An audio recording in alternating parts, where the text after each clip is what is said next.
Kendinizi bir aksiyon filminin içindeymişsiniz gibi düşünün. Etrafta kaos yaşanıyor, belki bir trafik kazasına karıştınız veya yüksekten düşüyorsunuz. Tam o anda dünya ağır çekime geçiyor.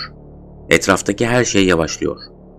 Cam kırıkları havada süzülüyor, saniyeler adeta dakikalar kadar uzuyor.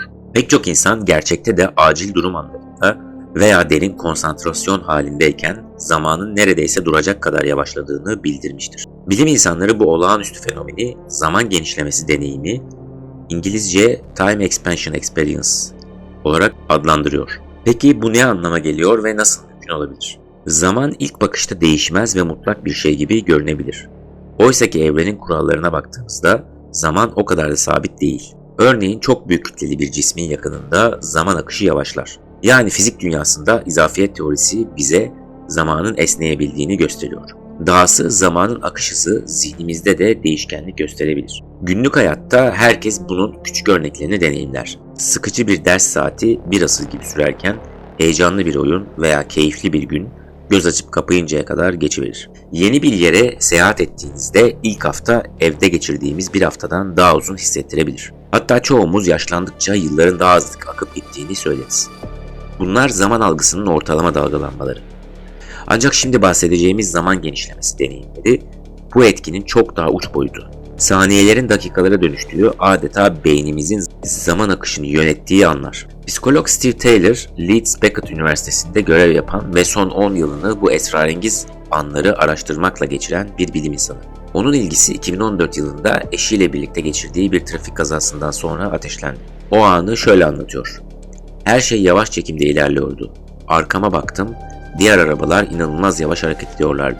Sanki donmuş gibiydiler. Tüm sahneyi izlemek ve arabayı kontrol etmeye çalışmak için bolca vaktim varmış gibi hissettim. Algılayabildiğim detayların fazlalığı beni şaşırttı.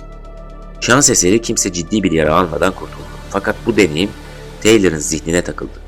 Nasıl olmuştu da birkaç saniyelik kaza anı sanki uzun bir süreymiş gibi yaşanmıştı. Taylor bu soru peşinde yaptığı araştırmalarda benzer deneyimler yaşayan birçok kişiye ulaştı. 2020 yılında yayınladığı bir çalışmada 96 farklı zaman genişlemesi vakasını inceledi. İlginç bir şekilde bu vakaların yaklaşık yarısı ciddi kazalar veya acil durumlar esnasında yaşanmışken, geri kalanlar spor müsabakalarında, derin meditasyon sırasında veya hatta psikedelik maddelerin etkisi altındayken gerçekleşmişti. Yani bu zaman genişlemeleri yalnızca ölüm kalım anlarına özgü değil.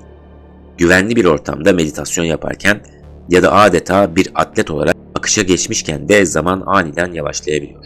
Dahası bu deneyimlerde zaman algısı normalin kat be kat ötesine esniyor. Genellikle 10 ila 40 kat yavaşlamış gibi hissediliyor. Örneğin gerçekte sadece 3 saniye süren bir olay kişi tarafından yarım dakika hatta 2 dakikaya kadar uzun yaşanmış gibi algılanabiliyor. Düşünün, bir göz kırpma süresinin size yarım dakika kadar uzun sürdüğünü hissediyorsunuz. Bu zamanın beyin tarafından nedenli farklı algılanabileceğine dair çarpıcı bir örnek. Bu deneyimleri yaşayan insanların ifadeleri ortak temalar içeriyor. Pek çoğu o kritik an geldiğinde olağan dışı bir sakinlik ve berraklık hissettiklerini anlatıyor. Benzer şekilde tehlike anında panik ve korkudan ziyade durağan bir farkındalık hali yaşandığı bildiriliyor. Zaman genişlemesi esnasında duyular keskinleşiyor. Çevredeki ayrıntılar normalde fark edilmeyecek kadar net biçimde algılanıyor. Hatta bazı insanlar bu anı neredeyse ruhani bir deneyim olarak tanımlıyor. Sanki zaman durup kişinin bilinci evrenle bir olmuş gibi bir his. Bu tür örnekler zaman genişlemesi sırasında beynin olağan işleyişinin dışında bir duruma geçildiğine işaret etmektedir. Peki hangi koşullarda bu tür deneyimler tetikleniyor?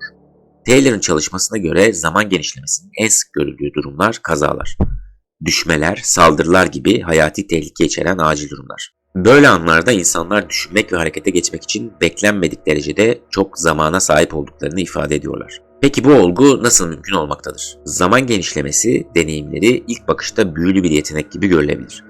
Bilim insanları ise bu fenomeni açıklayabilmek için çeşitli teoriler ortaya attılar. Henüz tam bir fikir birliği olmasa da en sık dile getirilen açıklamaları 3 başlıkta toplayabiliriz. Savaş kaç hormonu nöroadrenalin hipotezi.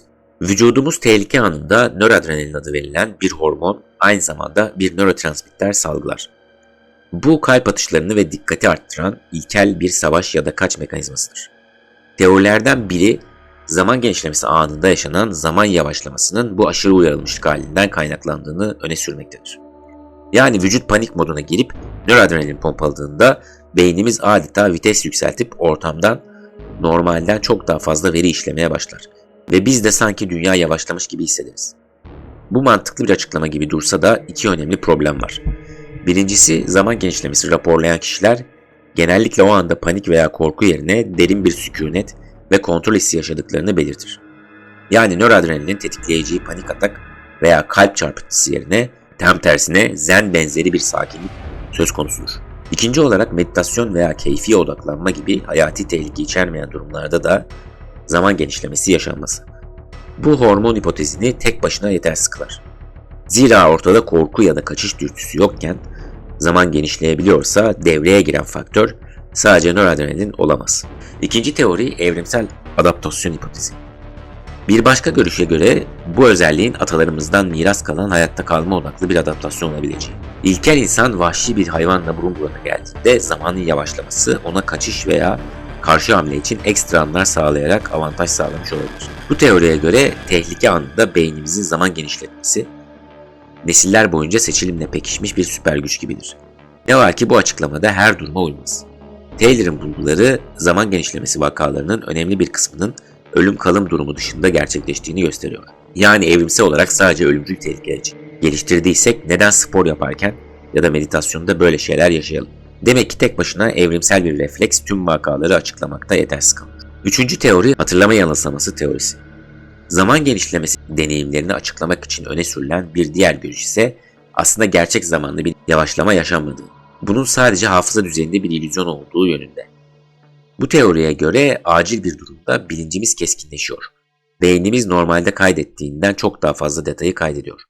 Olay geçtiğinde hafızamızda o ana dair çok görüntü ve bilgi oluyor ki sonradan hatırlarken bu kadar şey yaşadığıma göre epey zaman geçmiş olmalı diye düşünüyoruz. Yani yavaşlama hissi anının zenginliğinden doğan bir aldatmaca olabilir.